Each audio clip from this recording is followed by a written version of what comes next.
দুধ আর দই দিয়ে স্নান করালে গোপু সোনাদের কত সুন্দর লাগে, তাই না?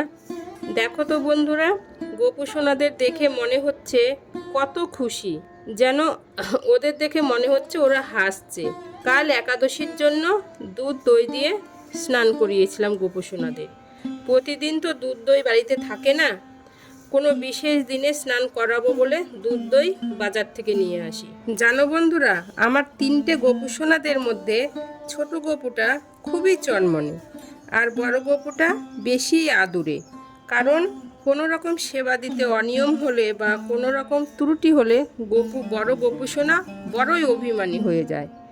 আর মেজ গোপু সোনা খুবই শান্ত প্রকৃতির। আমিও গোপু সোনাদের ঠিক টাইম মতো সেবা না করাতে পারলে ছটফট করি, কষ্ট পাই। চেষ্টা করি টাইম মতো গোপু সোনাদের যত্ন করার। এগুলো আমার সব মনের আন্তরিক ভালোবাসা।